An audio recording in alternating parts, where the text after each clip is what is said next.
Hey everybody, it's Dawn from Glory Grace Farm, and I thought I would go ahead and show y'all my garden fail.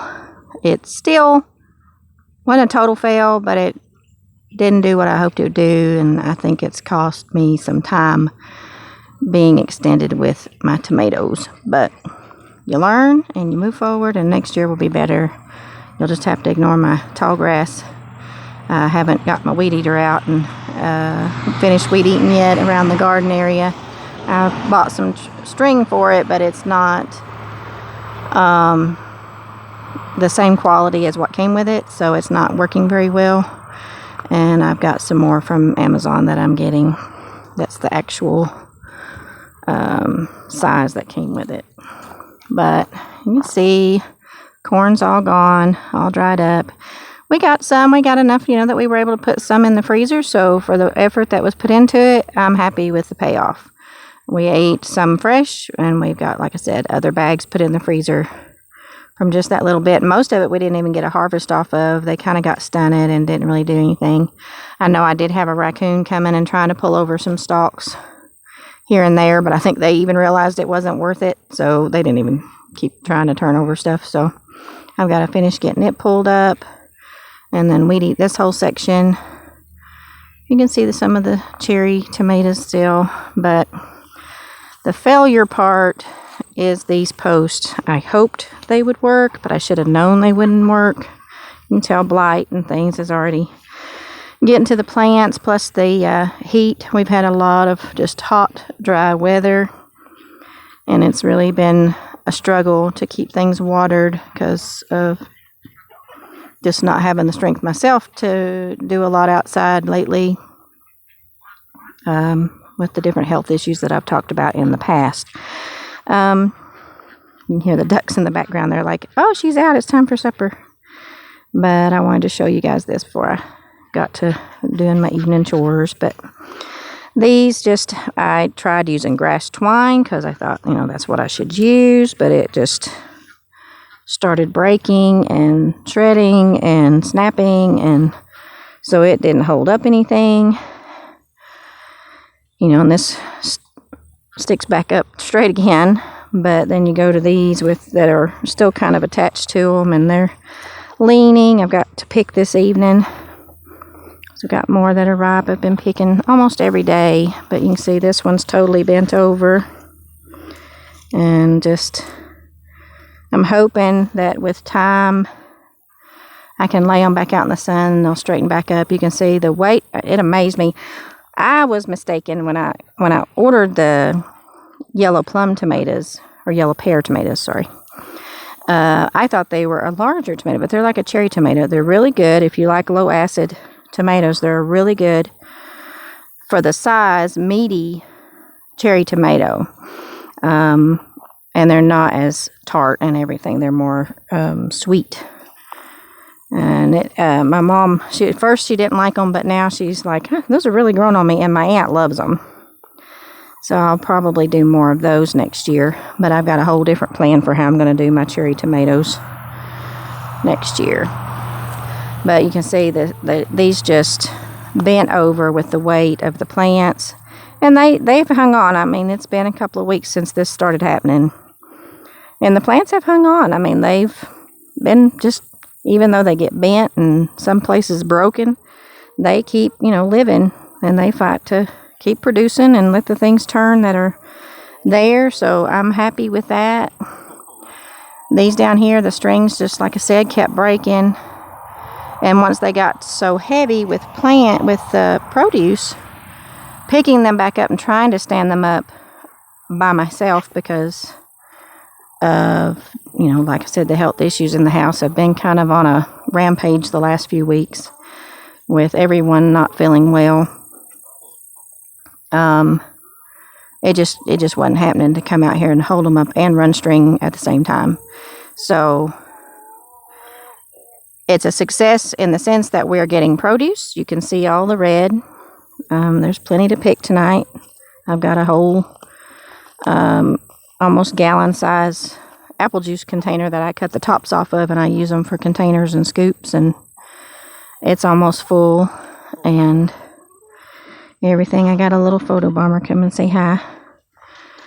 But, you know, some plants, they didn't do as well. And I'm wondering if it's because these are closer to the tree, the pine tree. And so maybe the acidity of the ground is a little bit stronger here. This is further away than from where the chicken coop was. This area here where everything is so thick and heavy and all the way up to the driveway, this is where the chickens were for several months last year. And it heavy rained, and I would just keep putting wood mulch in and wood shavings in because of the mud. And so it just kept, you know, having layers of things added to it over those months because, like I said, the winter months were really wet.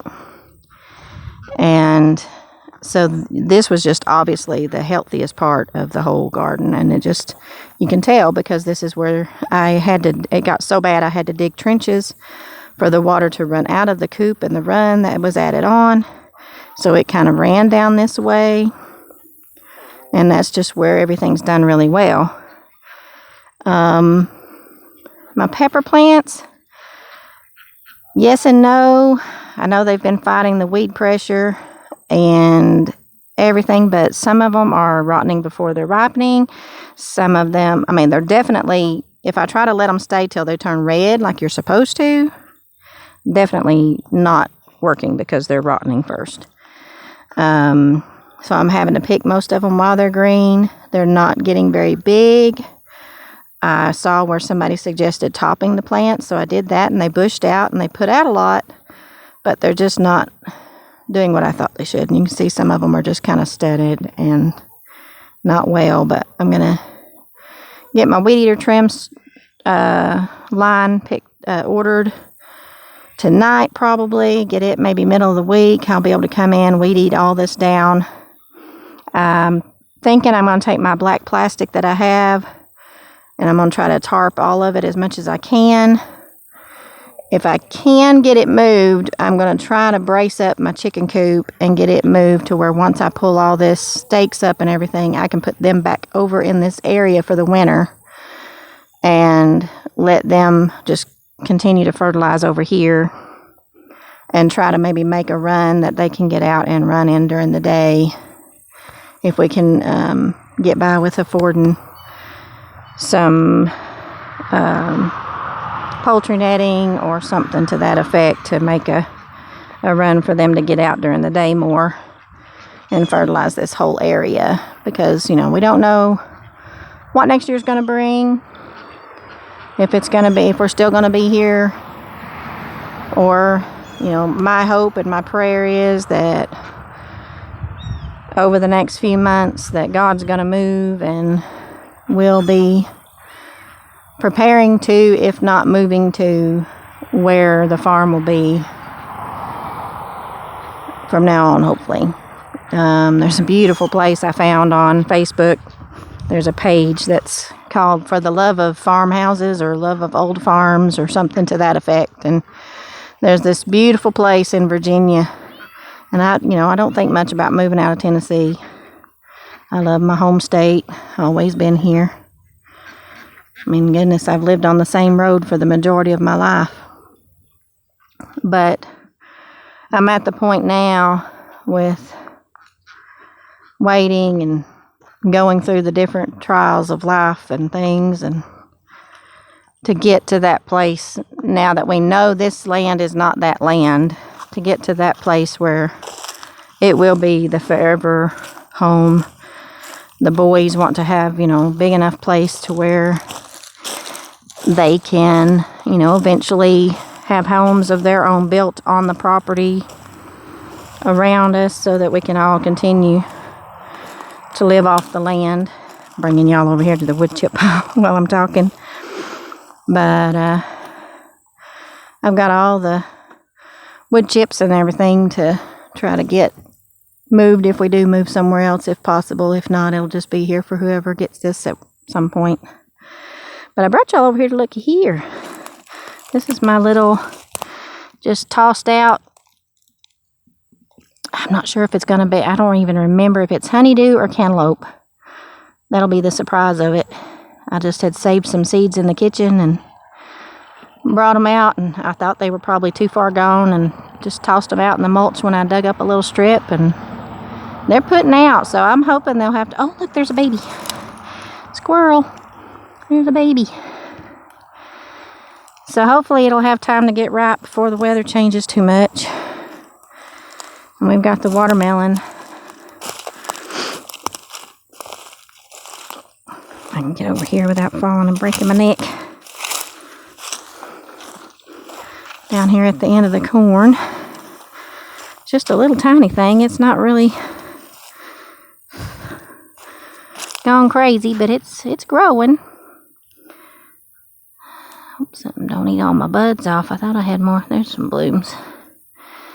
May try to bring some more weed fabric or turn this around and try to put more out along the sides to try to help it as the stuff begins to grow and get all this corn stalks pulled up. But we're going to get that weed eated and cleaned up, and then when the tomato plants start showing that they're at their end, I'll start pulling them up, giving them to the chickens and everything. But you can see all the, I really need to come out here and pick. I got to get my basket. But all the cherry tomatoes, my basil went to seed. I wasn't really worried about preserving the basil. I was just doing it kind of as an experiment to see if it would help with the pests in the garden. Maybe it needed to be more in amongst the tomatoes, but the ones that I had up in my little ring near the house, those basils didn't do very well, and I don't think they got enough sunlight because of the size of the tomato plants. So it's kind of one of those delicate balances of getting enough light or not. But the basil did fantastic down here. It smelled wonderful when I had to come pick or work on the tomatoes. So I'll definitely keep doing it. We didn't get a lot of pressure from bugs down here until now, with stuff starting to die off, and I think it's drawing in more things with some of them are getting the blossom end rot and things like that now at this point. But we've gotten several bags of tomatoes put in the freezer, and probably another 2 or 3 gallon before it's said and done. So I've been really amazed. This is one of the San Marzanos, and I thought, they weren't doing very well. They didn't get big and lush like the other plants, but undoubtedly they don't get very big. But man, these things have been loaded. You can see all the contraptions I've got trying to hold them up. They got loaded down with tomatoes. Now that they're coming to the end of their days, they're much smaller than they were to start with, because they were as big as the palm of my hand. Some of them were. So I've been really pleased with that. The pear tree amongst the different weeds and thing has really, really took off. You can see how big it's gotten. I've got to prune and weed eat around it, put some more mulch around it, but it has really taken off and done well. One of the blueberry bushes we planted survived, and it's not really like flourished or anything, but it's coming along.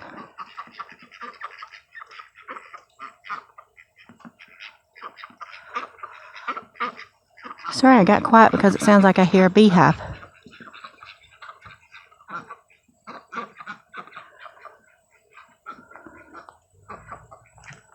Oh man, I hear bees. Blake would have a cow if we found bees. I don't think y'all can hear it probably over the ducks especially, but when I walked under the tree, I could hear them, and I see something. So they're either just a lot of bees up in the tree, or there's a swarm this late in the year somewhere up there that I can't see. Wish I had a better camera.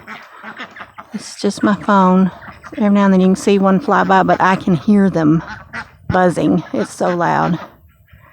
I know, honeys. Y'all are hungry for supper? Yes, they're still in their little box. We had a shortage of funds last month, so that's another thing I'm ordering from Amazon tonight is my wire to get their pen built. We're debating on building one that we can move around the yard using the A-frame sections, or buying a small, it's like a little greenhouse that's only 3 foot tall but 9.5 foot long. I thought about getting it because I can move it around the yard every day because they are quite messy.